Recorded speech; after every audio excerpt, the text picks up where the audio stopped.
Eu ponho sempre flores e corvo em primeiro lugar a nível, em todos os lugares que eu já tenha passado. Sim, porque tem tudo num sítio só lhe falta neve e ar rarefeito, do resto tem tudo. Eu penso que terá sido essencialmente o relevo e as condições climatéricas que fizeram com que muitas dessas coisas fossem preservadas. Por exemplo, o interior da ilha tem zonas extensas de mata de cedro, de queirol, torfeiras, e aquilo, do ponto de vista agrícola, era muito reduzida a sua utilização. Portanto, aquilo era a zona de baldio, era ocupada pelos ovinos, e houve grandes quantidades de ovinos. Apesar de tudo, isso subsistiu. Portanto, digamos que terá havido um equilíbrio muito grande, penso que não de forma intencional, mas o facto é que houve. As flores têm um pouco da Nova Zelândia, têm um pouco da Patagónia, têm um pouco dos Himalaias, têm um pouco da África, envolve tudo num só bolo. E faz com que isto seja um sítio extraordinário para fazer aquilo que se gosta, que é interagir com a natureza.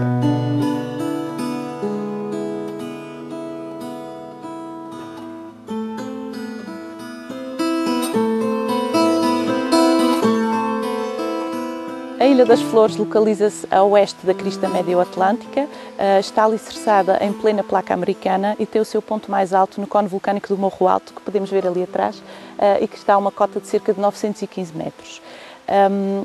A formação de uma ilha vulcânica, como é o caso das Flores e as restantes ilhas do arquipélago, está associada à interação entre processos construtivos e destrutivos, e entenda-se por processos construtivos a atividade vulcânica, por exemplo, que edifica a paisagem, e por processos destrutivos os agentes modeladores da paisagem ou a ação erosiva, que vão acabar por modelá-la e transformá-la naquilo que vemos hoje. A formação das Flores é bastante complexa, uma vez que esta ilha forma-se através da superposição de várias estruturas. Não há um crescimento lateral como se verifica, por exemplo, nas ilhas do Triângulo, nas ilhas do Faial e Pico e São Jorge, e esta superposição faz com que a interpretação dos fenómenos que levaram à sua formação seja um pouco complexa. No entanto, vários autores concordam que esta ilha se tenha formado em dois períodos distintos, sendo um período inicial, um período proto-insular de formação do alicerce da ilha, que estará datado de cerca de 2,6 milhões de anos, e a este estão associados todos os fenómenos submarinos e alguns fenómenos emergentes que levaram ao alicerce desta ilha, e um período posterior, que está datado de cerca de 700 mil anos, ao qual se associam todos os fenómenos subaéreos ou terrestres, o vulcanismo subaéreo, que terá edificado a zona do Planalto Central.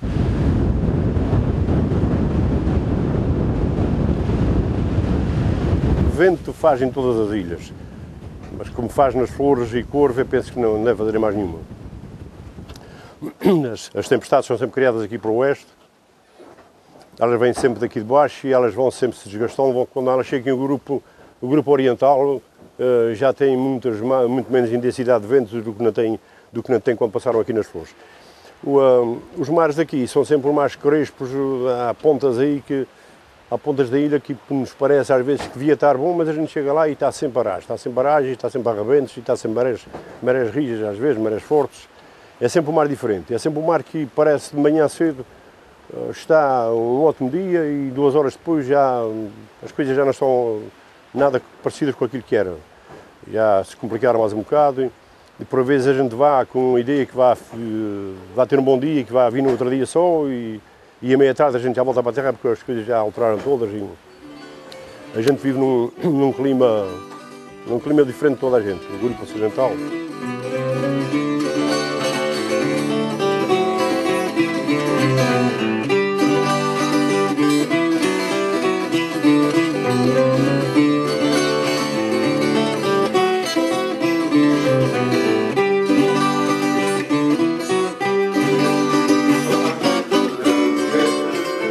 Vaca, é mesmo de vaca só. A gente tira leite a uma média de 8 vacas por ano. A gente tem mais, mas é para ir trocando, quando umas já não dão, troca-se. É uma média, agora está com 190 litros, mas às vezes já é, no verão, daqui para a frente vai crescer, no inverno é menos um bocadinho. 190 litros? Agora, hoje foi 190. Nunca cabras e ovelhas para ver? Não, pá, isso dá muito trabalho, andar com misturas. Além de que há pessoas que estão sempre a perguntar, este queijo é de mistura, mas a gente prefere só mesmo assim. É como queijo, eu gosto de queijo. E assim, um bocadinho. Eu gosto mais da manteiga. Manteiga eu gosto de dar uma leivada e dar uma dentada no pão. Uma caixinha dá para pôr. Não me consola. Untar a fatia só não me consola. Eu tenho que ir daqui onde e comendo logo. Comem a manteiga das flores. Como qualquer banda, mas quando é flor.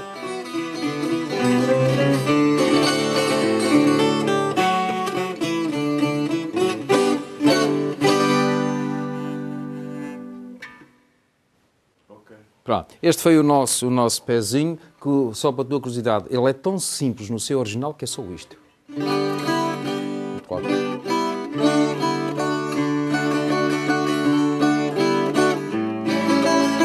Isto é o original. E fica assim desde o princípio até o fim. E então eu fiz aquele pequeno arranjo, sempre fica mais giro, porque isto, o original é este. O aproveitamento hidroelétrico foi implementado na década de 60 e nessa altura os consumos eram muito reduzidos.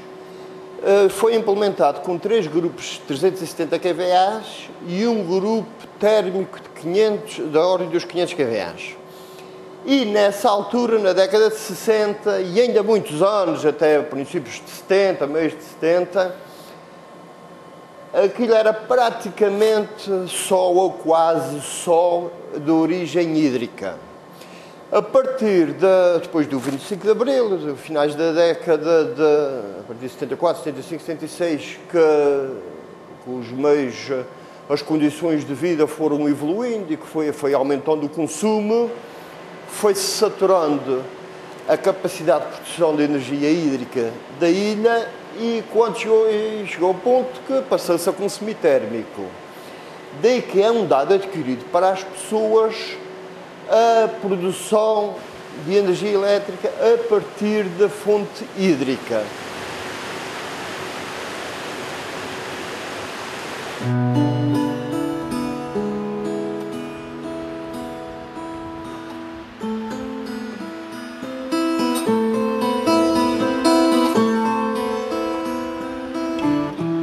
A gente vê aí uma série de caminhos, os trilhos que agora estão muito em voga e muito bem e que estão a ser recuperados em grande escala.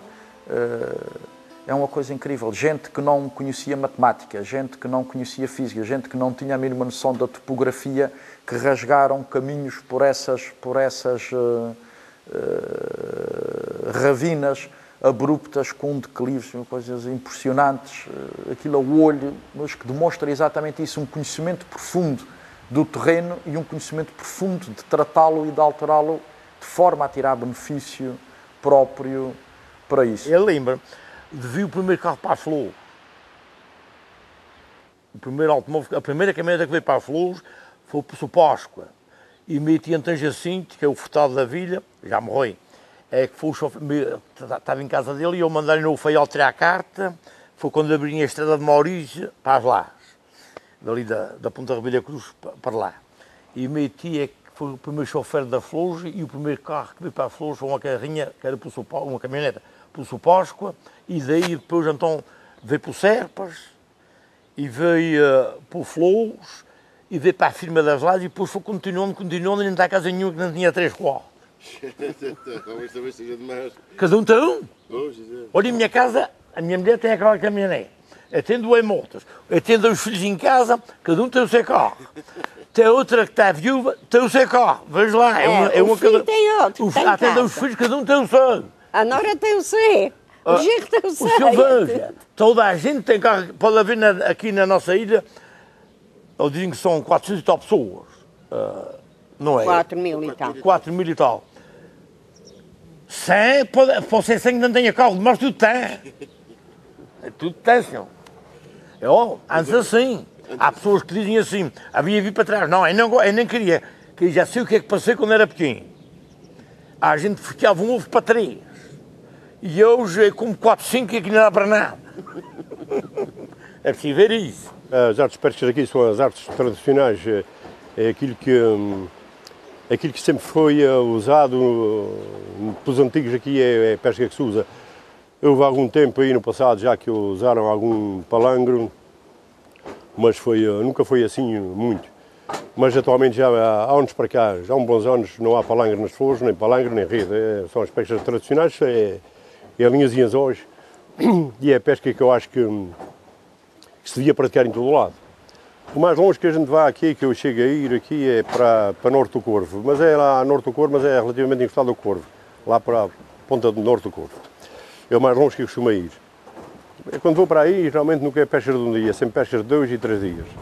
Fico sempre lá uma noite, 2, uma noite e 2 é sempre garantido. Porque nunca vou para lá com previsões de semanas também, sempre com previsões boas, que permita ir e ficar de um dia para o outro, porque não é muito longe. Daqui para lá são cerca de 25, 26 milhas. É muito longe para ir e vir no mesmo dia. E então vou e fico. Claro, as distâncias maiores são estas. Vamos aqui para baixo para o oeste, também chega a ficar de noite aqui para baixo para o oeste, mas isso anda por volta das 10, 11 milhas aqui para baixo. Fico porque, propriamente aí, não é só por causa da distância, por facto de estar lá de manhã cedo, quando amanhece o dia, já estou lá outra vez para começar a pescar lá de manhã cedo. Isto também tem influências, mais ou menos por isso.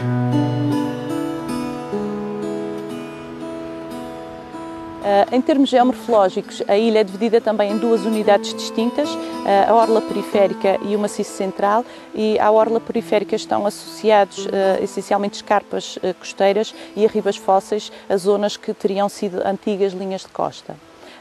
O Planalto Central enquadra-se grande parte deste maciço central.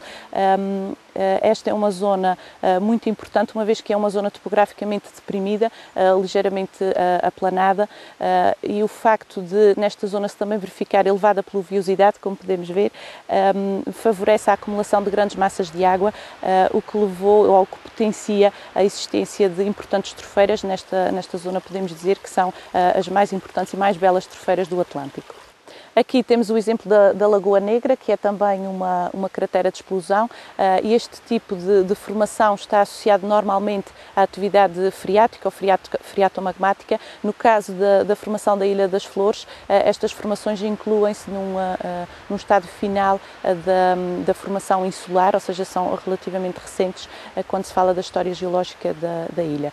A atividade freática ou freatomagmática acontece quando há interação de corpos magmáticos com importantes massas de água, que podem ser freáticas ou níveis freáticos ou níveis superficiais, que vai formar grandes massas de vapor e que potenciam assim a explosividade da atividade vulcânica, o que leva à formação de importantes zonas de projeção de material e que deixam estes espaços vazios que são normalmente preenchidos por água numa ilha como esta, onde a quantidade de água é bastante abundante. Isto é bastante frequente. É que nós aqui estamos a meia hora do sítio mais longe, percebe? Estamos a meia hora do sítio mais espetacular da ilha. No início, as pessoas, se calhar, quando nos viramos um bocadinho mais para o turismo, as pessoas vinham já com a ideia de descansar, sabendo que o destino é seguro, que cada vez mais conta para as escolhas das férias, mas para além disso, agora pensa-se um pouco que o mar, para além de ser um grande recurso e os mergulhos que nós temos também são fantásticos, virar também para o nível terra, os nossos trilhos pedestres, o canyoning agora mais recentemente, entre outras atividades que se faz, mas sobretudo nesse nicho de mercado. As pessoas gostam muito também de passear à ilha, que era muito o que se vendia no início, os passeios à ilha que se faz de carro. Agora as pessoas costumam mais e gostam muito de ser ativas, descansar em atividade, o caminhar, o desfrutar das cascatas, das ribeiras, que têm imagens fantásticas.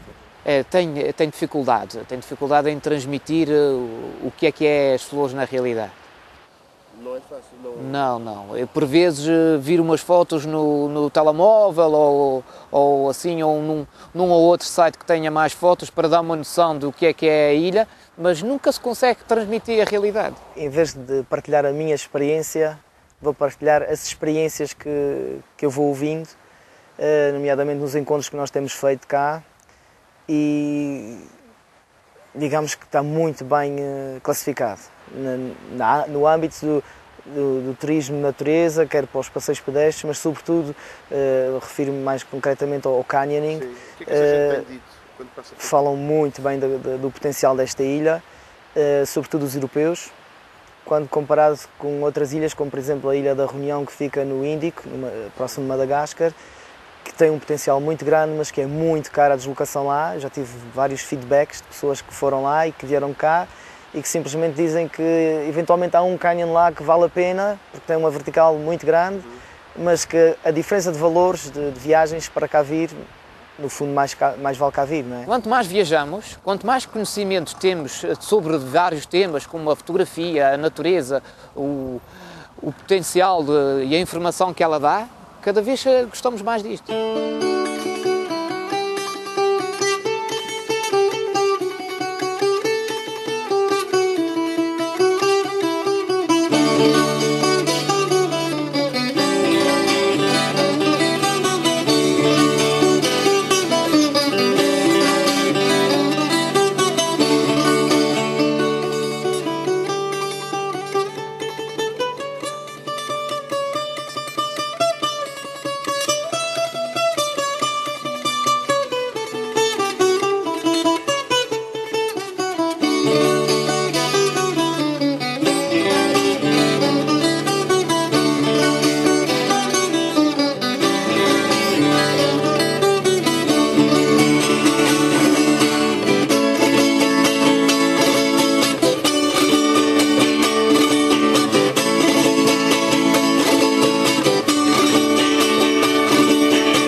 Este instrumento, para além de ser bonito, aparentemente, portanto, dá asos, vai prestar homenagem ao primeiro nome que este instrumento teve, que é viola da terra. As pessoas, eu tenho ouvido críticas, porque tenho viajado um pouquinho, e as pessoas dizem, críticas não, portanto, opiniões, que viola da terra porque é da terra, porque é dos Açores, porque é da ilha. Tudo bem, não vou dizer que isto não tem valor, mas aquilo que me foi ensinado e transmitido é de que é viola da terra porque a madeira que inicialmente era construída, obviamente que não havia hipótese de fazer o que eu faço, mandar buscar madeiras nobres a várias partes do mundo, era feito com aquilo que havia à mão, não é? Que havia na nossa terra, na terra do vizinho. Bom, o que é que havia? Há ilhas nos Açores que não têm, ou que eu não conheço, ou que se tem é muito pouco, esta madeira de que eu vou falar, e que tem um nome mesmo que é faia da terra. Daí que se chamar a viola da terra. Porquê? Porque era feita com madeira da terra, madeira da ilha, cujo nome popular é, para que fiquem a saber, é Mirica faia, com Y, com Y. É o nome botânico desta madeira. Falando só em imagem, temos esta imagem que ela nos proporciona depois de acabada, não é? Linda, que pode ter outras imagens. A frente, obviamente, que é uma madeira nobre, que veio para aqui, que veio de muito longe também, mas a responsabilidade desta parte é a Mirica faia. E que tem um som tão bom, eu vou mencionar, tão bom como a Indian Rosewood, a roseira da Índia que eu acabei de mostrar. Temos o Bird's Eyes, também, que é uma madeira lindíssima. Temos o Pau Santo. Podia estar para aqui a enumerar algumas mais. Bom, e esta madeira, como vão ver daqui a pouquinho, tem um som fantástico, fino e, sobretudo, cristalino. E daí, e é, na minha opinião, a origem do nome viola da terra. Esta central, este aproveitamento hidroelétrico da Leve Fazenda... Sempre foi a central? Sempre foi, isto é a central original. Começou a funcionar na década de 60, na segunda metade da década de 60, com a chegada da base militar francesa às Flores. Nessa altura houve um impulso muito grande no desenvolvimento da ilha, à conta disso, e uma das áreas que foi implementada foi a eletrificação da Ilha das Flores. Todas essas infraestruturas, o aproveitamento hidroelétrico, o estabelecimento da rede na ilha, que não havia rede, e todo o aeroporto, todas as infraestruturas foram implementadas pelo Estado português com financiamento do Estado francês. O Estado português é que geriu sempre, mas o financiamento era do Estado francês. Nós temos que entender o contexto que a Europa vive no pós-Segunda Guerra Mundial, portanto, Guerra Fria. Os franceses estavam a ensaiar, a estudar o seu sistema de mísseis balísticos. Faziam lançamentos a partir das suas bases em França, sobretudo da base de Biscarrosse, mas precisavam de um ponto avançado para o oeste, uma vez que a Espanha interditou o seu espaço aéreo, precisavam de um ponto no Atlântico para acompanhar a parte final da queda do míssil e, sobretudo, recuperar a cabeça dele, onde estavam instalado todo o sistema de informação que acumulava. E isso teria que ser o mais para o oeste possível, por isso nos coube a nós. O sistema era lançado o míssil de França, portanto, percorria um determinado percurso que era acompanhado pelos radares e pelos equipamentos instalados em França, e a partir de determinada altura, da curvatura dele, era acompanhado localmente pelos radares instalados nos pontos técnicos em sobranceiros à freguesia de Ponta Delgada. E na zona de queda estariam sempre 2, 3 navios, entre eles o mítico Henri Poincaré, que ancorou aqui na nossa baía durante muitos anos, que tratavam sobretudo de emitir os avisos à navegação, de afastar a navegação da zona de queda, mas sobretudo para recuperar a informação, porque isto, em tempo de espionagem e de contra-espionagem, toda a gente tinha interesse em saber o que é que o vizinho estava a fazer, independentemente de ser aliado ou não.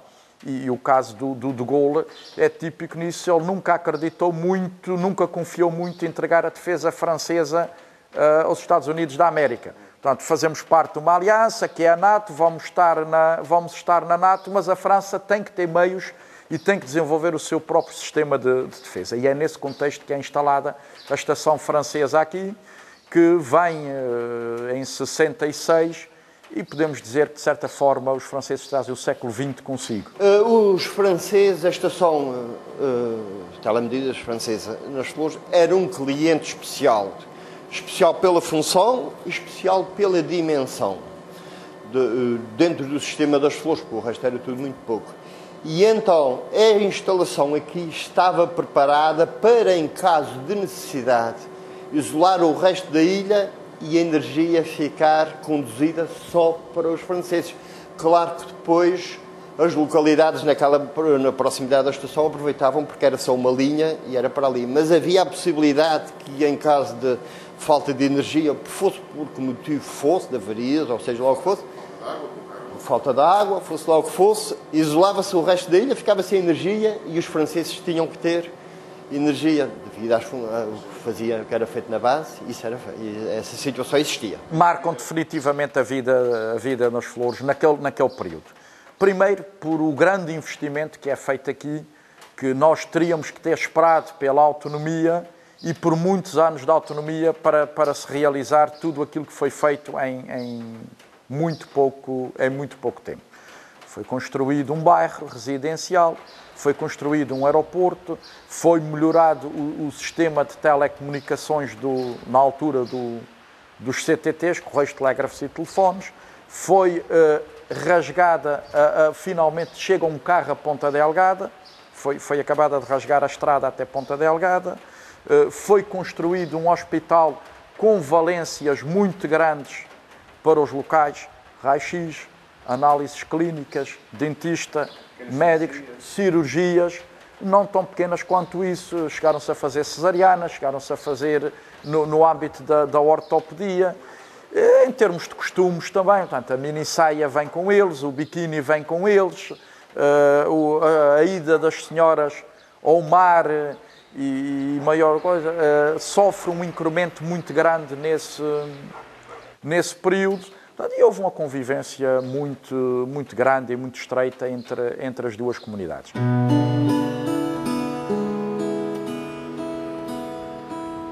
A Ilha das Flores é realmente magnífica em termos de geodiversidade e temos aqui mais dois excelentes exemplos que ilustram muito bem isso. Temos aqui atrás a Rocha dos Bordões, que é um magnífico exemplar, talvez o ex-libris da ilha e, quem sabe, dos Açores, que é uma formação de disjunção prismática. As disjunções prismáticas formam-se normalmente em frentes de escoada, quando ocorrem contrações no seio da escoada, e estas contrações ocorrem sempre de forma perpendicular à frente de arrefecimento, o que leva à formação de prismas perfeitos que podem ser observados na rocha e que mostram como a natureza é realmente magnífica. Outra estrutura interessante que podemos ver aqui nesta zona são algumas formas subvulcânicas.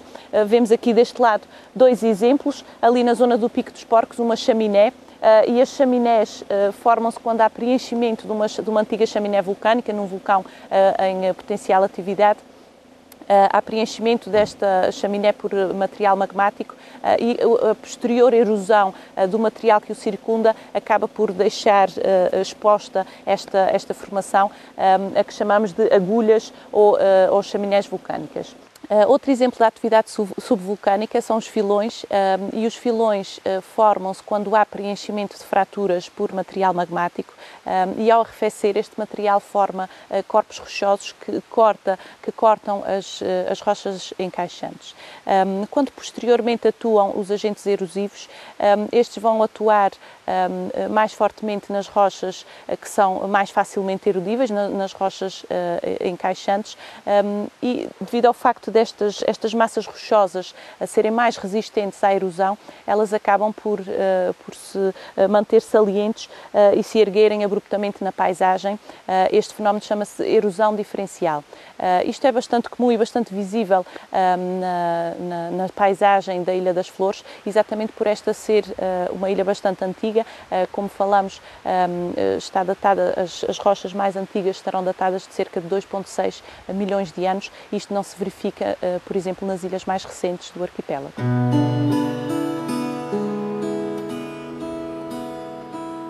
Eu gosto muito não, pode ser com o queijo e com o mel, nada disso. A primeira coisa, o leite tem que ser pasteurizado. O leite vem do campo e é pasteurizado, vai a 62 graus. Depois tem que aguentar meia hora nos 62, depois então tira-se a água quente e baixa o fogo à temperatura e põe frio até chegar a 30, 33 para pôr os produtos e o coalho. Depois tem que deixar estar um bocadinho, depois vamos...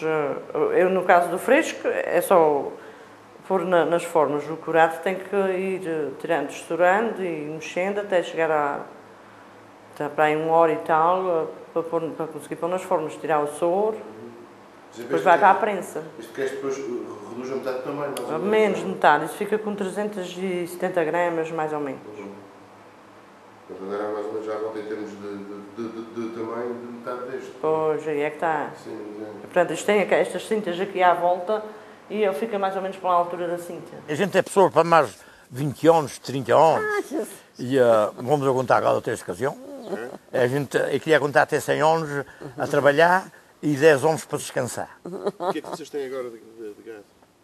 A gente tem pouco gado agora. Não sei. Não sei, para aí à volta de umas 50 cabeças. De carne, não é? É, sim, senhor, tudo carne. Exatamente. E vocês não têm nem cabras nem ovelhas? Não, sim, senhor, António. Não, eu gosto de ter uma coisinha de tudo. Cabras e ovelhas? Ovelhas têm agora, nesta ocasião, pequeninos e grandes, 20. Eu tenho uma que dei em setembro, uma cordeira. E agora outro dia já dei mais 2. A ovelha é foi um fora e outro dentro. Porquê é que vocês usam as ovelhas agora? Agora é para tirar a carne delas e gostar das ter. Não dão mais lucro nenhum. O senhor para às vezes aí um bocado a olhar para a minha mulher diz que aquilo que fazer é rodar todo o dia. Eu faço a rodar 2 vezes por dia. Vou para do meio bicho de manhã e vou para do meio bicho à tarde. Que eu gosto de ir a pé deles, vou saber deles mesmo, mas gosto de ir a pé deles. Eu chego aqui a casa à noite e venho para aqui, para estar vindo a cá. Eu gosto de ver meus irmãos que fui criar aqui. Aquilo é um meio-vinho. A pessoa já dizem assim, oh, tu vai morrer disto. É, se morrer na terra é a minha alegria, que é aquilo que eu gosto.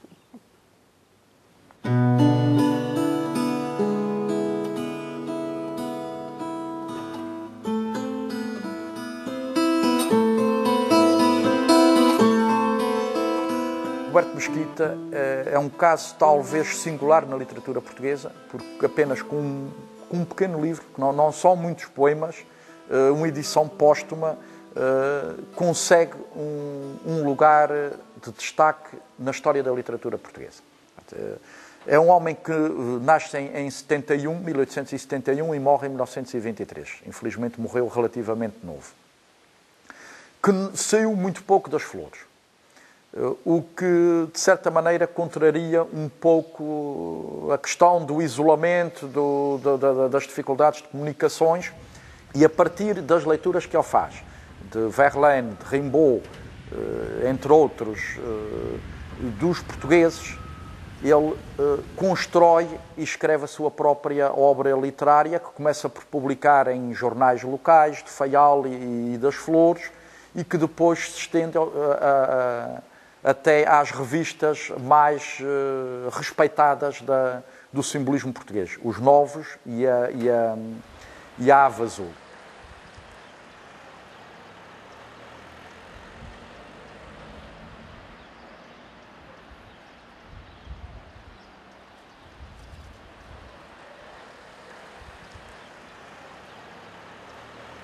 Eu acho que Roberto Mesquita, e citando a professora Maria de Sá Fraga, que foi, e estou a fazê-lo também de memória, portanto, que foi o poeta certo na época certa, atendendo às suas características psicológicas, às suas características físicas, à sua sensibilidade literária, porque juntou a sua maneira de ser com a estética da época. Portanto, muito marcada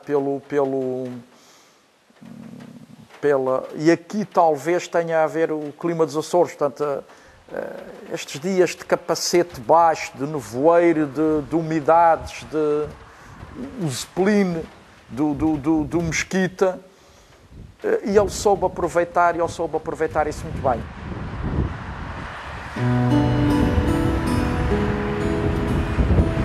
Eu gosto tanto de ser pescador porque emigrei para o Canadá e estive lá 4 anos e eu tinha um bom trabalho lá.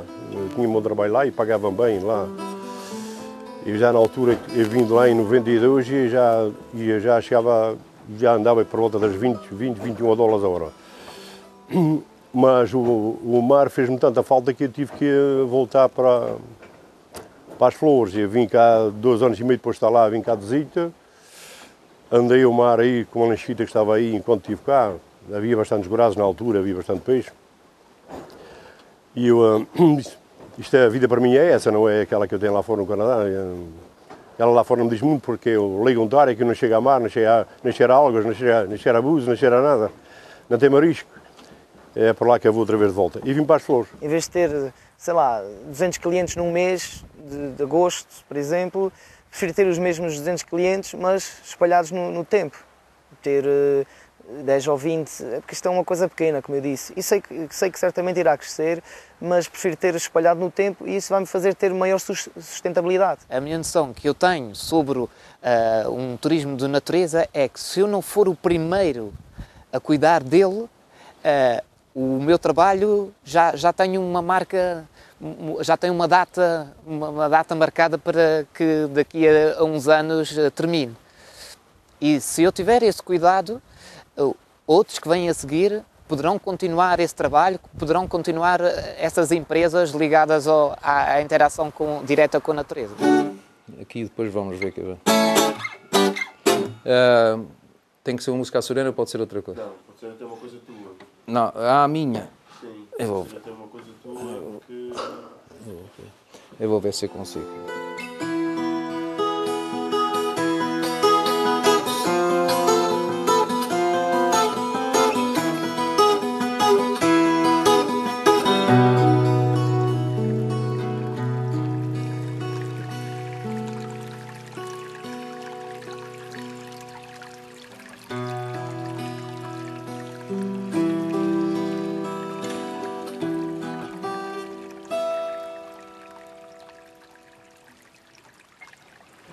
Estou obrigado a Vossa Excelência.